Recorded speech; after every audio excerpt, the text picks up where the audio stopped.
जाता है, लेकिन ज्यादातर किसानों को यहाँ से खाली हाथ ही लौटना पड़ता है। डीएपी की किल्लत से यहाँ के किसान परेशान हैं और उन्हें समझ में नहीं आ रहा कि अब खेती की जाए तो कैसे की जाए। अभी रबी की फसल की बुवाई का समय है और किसानों के लिए ये 15 दिन काफी महत्वपूर्ण है। ऐसे में उनका यूं परेशान होना लाजमी है। किसानों की इस परेशानी पर सियासत भी शुरू हो गई है। डिमांड और सप्लाई में बहुत बड़ा अंतर आ गया बरसात होने से। और अभी मुख्यमंत्री जी ने भारत सरकार से जब बात की, उनके रसायन और मंत्री जी से, उन्होंने ये कहा है कि पूरे देश में डीएपी का संकट है। हर वर्ष की तरह इस बार भी डीएपी खाद की आवश्यकता थी और जिसे सरकार को उसकी आपूर्ति को सुनिश्चित करना चाहिए था, लेकिन सरकार ने ऐसा नहीं किया। सरकार के लिए किसानों की जरूरत और मांग से ज्यादा यूपी तक जाकर राजनीति करना उनके लिए आवश्यक था।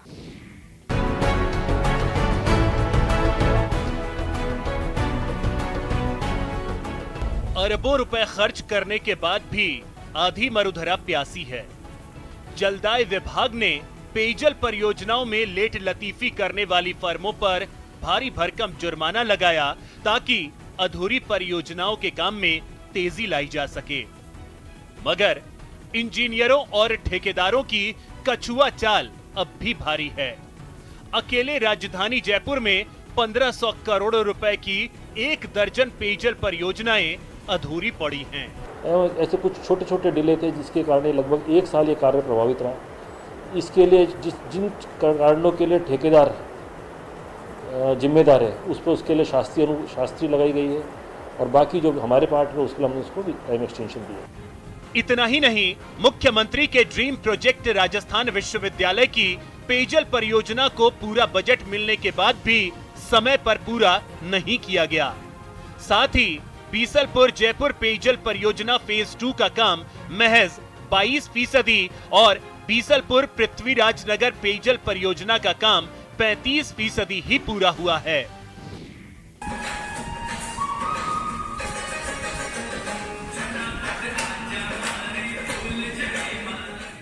मन मुग्ध हो जाता है इन्हें देखकर, तारीफ करने को भी दिल करता है, लेकिन दीवार पर लिखी लाइनें देखकर हैरानी होती है कि ये ना तो किसी को खुश करने के लिए डांस कर रहे हैं और ना ही सीखने या सिखाने के लिए।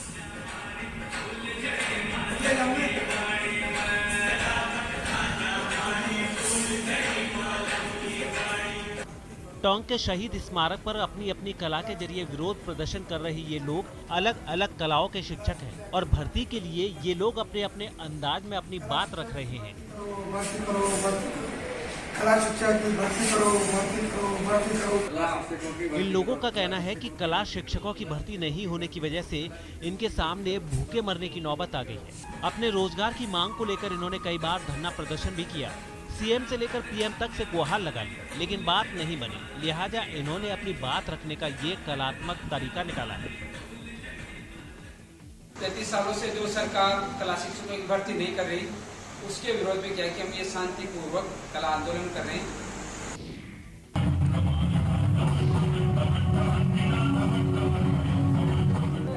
गजब का स्वांग है।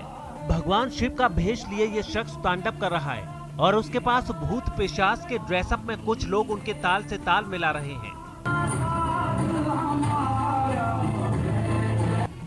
शिव तांडव के स्वांग की ये तस्वीर राजसमंद जिले के झोर कस्बे के सदर बाजार की है। यहाँ नवरात्रि के मौके पर सियाराम ग्रुप के सदस्यों ने भोले शंकर की लीलाओं की गजब प्रस्तुतियां दी।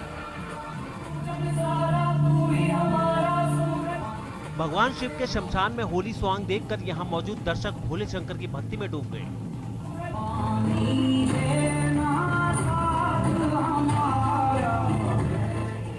इससे पहले यहाँ रंग बिरंगी रोशनी में गरबा का आयोजन भी किया गया। इस दौरान हर उम्र के लोग भजन और फिल्मी रिमिक्स गानों पर गरबा करते नजर आए। झोर कस्बे में आयोजित इस कार्यक्रम को देखने के लिए आसपास के गोवलिया, रकमपुरा, नेकटिया खेड़ा और फुकिया गांव से सैकड़ों लोग यहां जमा हुए थे।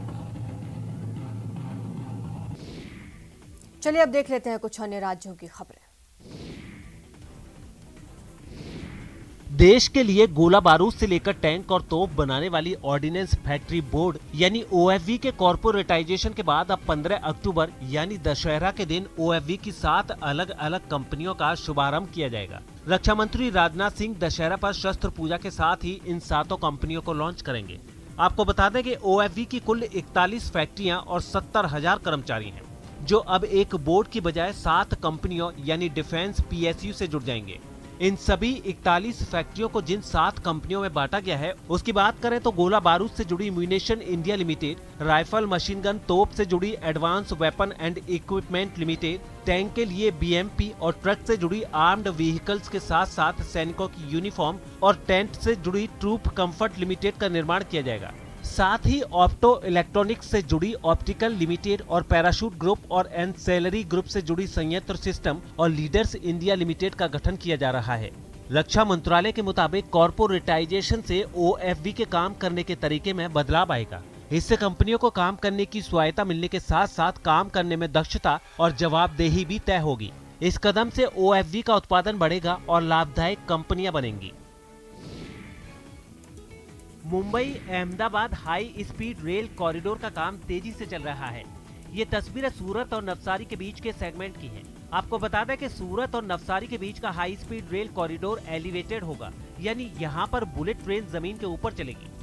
NHSRCL के मुताबिक साल 2026 में सबसे पहले सूरत से बिलीमोरा के बीच बने स्टेशन पर बुलेट ट्रेन का ट्रायल शुरू किया जाएगा। ये सेक्शन 63 किलोमीटर का है, जिस पर पहली बार ट्रायल शुरू होगा। इस प्रोजेक्ट के तहत सबसे तेजी से काम सूरत नवसारी वापी के बीच किया जा रहा है। NHSRCL ने बताया है कि इस रूट पर अभी तक 30 पिलर बना लिए गए हैं और सूरत में 80 पिलर की बुनियाद बना ली गई है। दरअसल बुलेट ट्रेन के पूरे सेक्शन पर जहां भी एलिवेटेड काम होना है, वहां प्री स्ट्रेट कंक्रीट ब्रिज का निर्माण हो रहा है। PSC के जरिए पूरे सेक्शन को एक साथ तैयार कर लिया जाता है। इसमें सेक्शन का निर्माण कहीं और होता है और सभी को एक साथ जोड़कर ब्रिज तैयार कर दिया जाता है। उत्तर प्रदेश के देवरिया में संजय निषाद के रोड शो के दौरान जमकर हंगामा हो गया। एक शख्स संजय निषाद के करीब पहुंचा और उन्हें काला कपड़ा दिखाकर नारेबाजी करने लगा। उसकी इस हरकत से नाराज होकर निषाद पार्टी के कार्यकर्ताओं ने उस युवक पर हमला कर दिया। इसके बाद काला कपड़ा लहराने वाले शख्स के साथ जमकर मारपीट की गई। संजय निषाद कार्यकर्ताओं से उसे छोड़ने की अपील करते रहे, लेकिन कार्यकर्ताओं ने उनकी एक न सुनी और युवक पर हमला करते रहे। विरोध प्रदर्शन करने वाले शख्स को जमीन पर घसीटा गया, उसके कपड़े फाड़ दिए गए। विरोध प्रदर्शन करने वाला युवक अपनी बात कहता रहा, लेकिन निषाद पार्टी के कार्यकर्ता कुछ भी सुनने के लिए तैयार नहीं थे। वो उस पर मुक्के और लातें बरसाते रहे। मौके पर मौजूद पुलिस कर्मियों ने उसे बचाने की कोशिश की, लेकिन पार्टी के कार्यकर्ता बेहद नाराज थे और नारेबाजी करते हुए उस पर हमला करते रहे। संजय निषाद का विरोध करने वाला शख्स कार में बैठकर भागने की कोशिश करता नजर आया, लेकिन कार्यकर्ताओं ने कार रोक ली और उस पर हमला करते रहे। निषाद पार्टी के कार्यकर्ताओं का कहना है कि संजय निषाद के रोड शो में हंगामा करने के लिए इस युवक को भेजा गया था।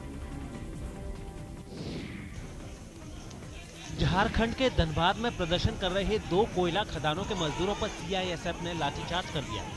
बताया गया है कि ये लोग पिछले 4 दिनों से बकाया वेतन के मुद्दे पर हड़ताल पर थे, जिन्हें समझाने की प्रशासन ने कोशिश की, मगर जब बात नहीं बनी तो इनकी हड़ताल खत्म कराने के लिए CISF को लाठीचार्ज करना पड़ा।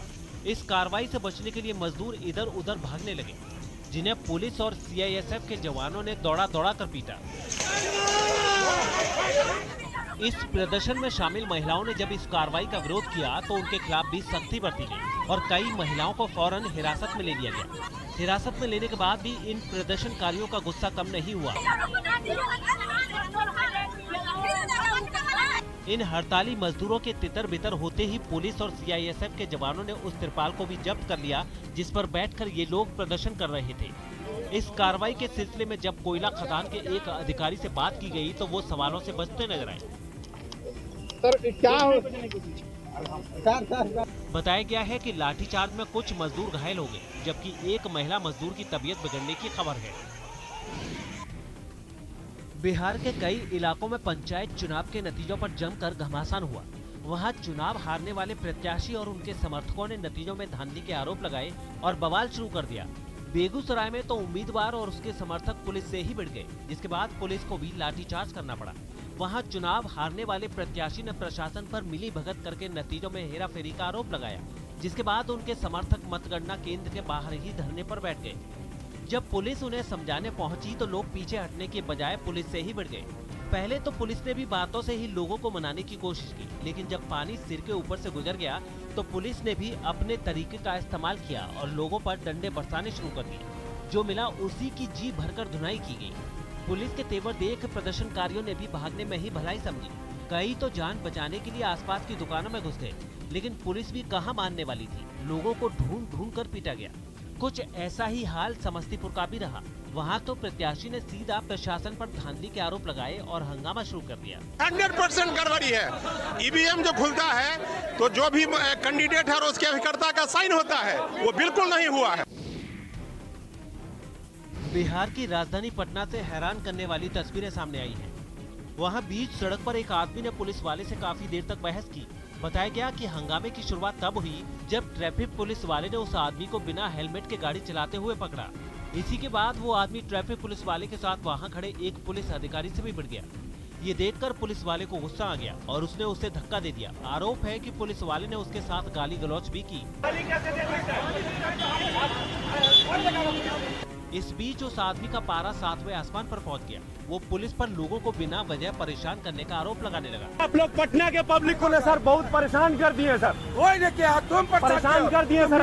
हंगामा बढ़ने लगा तो ट्रैफिक पुलिस वाले उस आदमी के साथ पुलिस अधिकारी को भी समझाने पे जुट गए, लेकिन तब तक पुलिस अधिकारी आपे से बाहर हो गए। धमका रहे हो, आप मारे, तुम धमका रहे हो, मारने का अधिकार है, लाठी मारेगा तुमको, तुम भागा क्यों? तुमको काफी देर तक उनके बीच इसी तरह बहस होती रही। वहां से गुजरने वाले कई लोग इस हंगामे को देखकर रुक गए, जिससे वहां भीड़ बढ़ने लगी। हालांकि कुछ ही देर में ये पूरा हंगामा शांत भी हो गया। मध्य प्रदेश के भिंड में खाद न मिलने पर भड़के किसानों ने जमकर हंगामा किया। बताया गया है कि जब किसान इस समस्या को लेकर जिले के एसडीएम के पास पहुंचे तो किसी बात पर उन लोगों की अधिकारी के साथ तीखी बहस हो गई।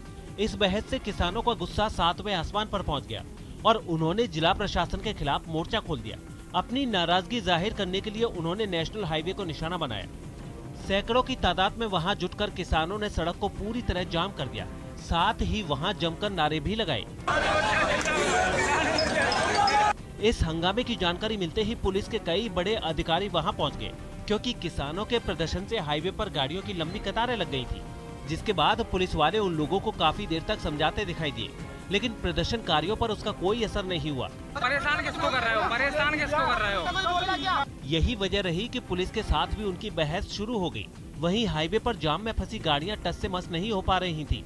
इस बीच वहां एक एम्बुलेंस भी पहुंची, जिसे किसानों ने आसानी से रास्ता दे दिया। बाद में काफी समझाने पर किसानों का गुस्सा शांत हुआ, तब जाकर हाईवे पर गाड़ियों का आना जाना शुरू हो सका।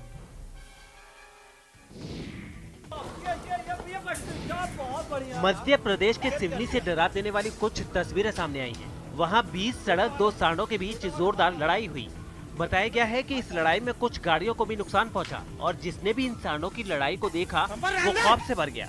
आसपास मौजूद लोगों ने दोनों को शांत कराने के लिए उन पर पानी की तेज बौछार की, लेकिन पानी का भी इन पर कोई असर नहीं हुआ और वो दोनों बीच सड़क पर काफी देर तक एक दूसरे पर हावी होने की कोशिश करते नजर आए। बहुत बढ़िया यार, खेत कर दिया। इस लड़ाई में एक सांड कुछ देर के लिए कमजोर पड़ता दिखाई दिया तो वहां मौजूद लोगों ने लाठियों से हमला कर उन्हें अलग करने की कोशिश की, मगर इनकी ये कोशिश भी नाकाफी साबित हुई।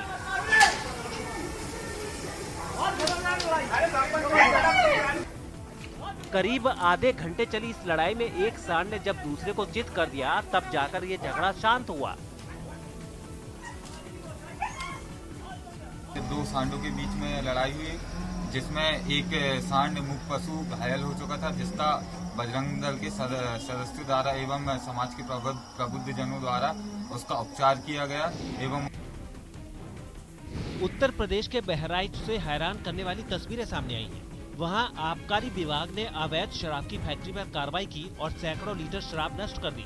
पुलिस को भनक न लगे इसके लिए अवैध शराब बनाने वाले ने गन्ने के खेतों के बीच भट्टी लगा रखी थी। इसकी जानकारी मिलने पर आबकारी विभाग और पुलिस की टीम वहां पहुंची और छापेमारी शुरू की। छापेमारी के दौरान टीम भी हैरान रह गई। गन्ने के खेतों में बीच शराब की कई भट्टियां चल रही थी, जिन्हें पुलिस ने वहीं नष्ट कर दिया। सैकड़ों लीटर कच्ची शराब भी बहा दी गई। तस्वीरों में पुलिस वाले शराब से भरे बड़े बड़े ड्रमों को खेत में ही पलटते दिखाई दिए। यही नहीं, शराब बनाने का काफी सामान आरोपियों ने जमीन के अंदर दबा दिया था, जिसे खोदकर बाहर निकाला गया। 3000 केजी लहन बरामद हुआ, जिसको मौके पर नष्ट किया गया। 10 अवैध शराब की भट्टियां चल रही थी, जिनको मौके पर नष्ट किया गया। इसी तरह एक दूसरे ठिकाने पर भी पुलिस की टीम ने कार्रवाई की। वहां से भी भारी मात्रा में शराब और शराब बनाने में इस्तेमाल होने वाले सामान को बरामद किया गया। सड़क पर फव्वारा फूट पड़ा है। ऐसा लग रहा है मानो जमीन फाड़कर पानी निकल रहा हो और वो आसमान छूने को बेताब हो। जमीन से निकल रहे इस फव्वारे को जिसने भी देखा वो थोड़ी देर के लिए ठहर गया। 20 फीट ऊंचे फव्वारे को देखकर सबके मन में यही सवाल आ रहा था कि पानी की ऐसी बर्बादी अब क्या होगा। सड़क पर फव्वारा और पानी की बर्बादी की ये तस्वीरें ओडिशा के कटक से आई हैं। बताया जा रहा है कि कटक के बादाम बाड़ी इलाके के मेन रोड के नीचे बिछी पाइपलाइन में लीकेज हुआ था और उसी से पानी फव्वारे की तरह फूट पड़ा। सड़क पर पानी के फव्वारे की वजह से एक बड़ा सा गड्ढा भी हो गया था। साथ ही इसकी वजह से वहां ट्रैफिक जाम भी हो गया। पाइपलाइन टूटने की खबर मिलते ही पुलिस और जलदाय विभाग के कर्मचारी मौके पर पहुंच गए थे, लेकिन पानी की रफ्तार देखकर जलदाय विभाग के लोगों को अपने सीनियर इंजीनियर को बुलाना पड़ा। आपको बता दें कि 6 अक्टूबर को भी यहाँ के राज बगीचा इलाके में पाइपलाइन में लीकेज हुई थी और उस वक्त भी ऐसा ही फव्वारा फूट पड़ा था। बिहार में मुंगेर के बड़ी दुर्गा स्थान के अहाते में शौर्य और जांबाजी का अखाड़ा सजा है। कोई तलवारबाजी के जौहर दिखा रहा है तो कोई बड़ी बड़ी लाठियां बांध रहा है। यहाँ बड़ों की देखरेख में बच्चे भी परंपरागत युद्ध कला के हर गुर में पारंगत होने की कोशिश कर रहे हैं। नवरात्र के दौरान मुंगेर के बड़ी दुर्गा स्थान में आज भी सालों पुरानी परंपरा का पालन करते हुए सबसे बड़ा अखाड़ा सजता है, जहां बड़ों के साथ साथ नई पीढ़ी भी परंपरागत युद्ध कला से रूबरू होती है। बड़ी दुर्गा स्थान के व्यायामशाला में गणेश चतुर्थी के दिन से ही चहल पहल शुरू हो जाती है। लाठीबाजी और तलवारबाजी का दौर शुरू हो जाता है। जब नवरात्रि की छुट्टियां शुरू हो जाती तो मोहल्ले के बच्चे भी व्यायामशाला में पहुंचने लगते हैं। बड़ों की देखरेख में उन्हें भी चुस्त दुरुस्त करने के लिए लाठियों से अभ्यास कराया जाता है। कंटिन्यू जो है लेकर के चल रहे हैं और जो प्रतिमा जो है उनके पीछे हम लोग आगे रहते हैं और उसके बाद लेकर चलते रहे। हम लोग शक्ति का पूजा करते हैं, शस्त्र का पूजा करते हैं। ये परंपरा पुराना चला आया हुआ है। हम लोग बड़ी दुर्गा अखाड़ा का जो है 1 नंबर अखाड़ा खेल रहे हैं अभी तक। रोशनी ऐसी कि पलके झपकना भूल जाएं, खूबसूरती ऐसी कि रूह में उतर जाए, कलाकारी ऐसी कि तारीफ में कशीदे पढ़ने को दिल करे और सजावट ऐसी कि मन करे घंटों यहीं बैठकर गुजारा जाए। ये दक्षिण कोलकाता के एक दुर्गा पंडाल की तस्वीरें हैं, जहां नवरात्र के मौके पर मां दुर्गा की भव्य प्रतिमा के साथ साथ पंडाल को अलग अलग रोशनी से इस तरह सजाया गया है जैसे कोई शाही महल। पश्चिम बंगाल में अलग अलग थीम पर पंडाल सजाने की परंपरा है और इस पंडाल को भी एक खास थीम पर सजाया गया है, जिसमें रोशनी का खास ख्याल रखा गया है। दिल को छू जाने वाली सजावट के साथ साथ यहाँ मां दुर्गा को खुश करने के लिए पारंपरिक संगीत का भी इंतजाम किया गया है। ऐसी ही खूबसूरती और संगीत की वजह से दुर्गा पूजा के दौरान कोलकाता की चर्चा पूरी दुनिया में होने लगती है। माँ जैसे जैसे चीज यूज करता था ऐसा वही सामान लेके हम लोग ये पैंडल को खड़ा कर दिया। तो इसीलिए इसको बंगाली में हम लोग ये किया मायर छुआ, माँ जिसके साथ जिस चीज में पड़स ये था पड़स था। इटली में वैक्सीन के सख्त नियमों के खिलाफ राजधानी रोम में लोगों ने जमकर हंगामा किया। वहां की सरकार ने सभी दफ्तरों में काम करने वाले लोगों के लिए अगले हफ्ते से कोरोना की नेगेटिव जांच रिपोर्ट को दिखाना जरूरी कर दिया है। इसी नियम का विरोध करते हुए सैकड़ों लोग राजधानी रोम की सड़कों पर उतर आए, जिसके बाद पुलिस उन्हें हटाने में जुट गई। लेकिन जब बात नहीं बनी तो पुलिस को प्रदर्शनकारियों पर सख्ती बरतनी पड़ी। पहले तो उन पर पानी की बौछार की गई और फिर आंसू गैस के कई गोले भी दागे गए, लेकिन इस कार्रवाई के बावजूद प्रदर्शनकारी वहीं डटे रहे। इसी तरह शहर के कई दूसरे इलाकों में भी सरकार के फैसले से नाराज लोगों ने हंगामा किया। उनकी वजह से जगह जगह ट्रैफिक जाम हो गया। इससे पहले सैकड़ों की तादाद में लोग एक जगह जुटकर प्रदर्शन करते नजर आए। उनके हाथों में पोस्टर और इटली का झंडा भी दिखाई दिया। दरअसल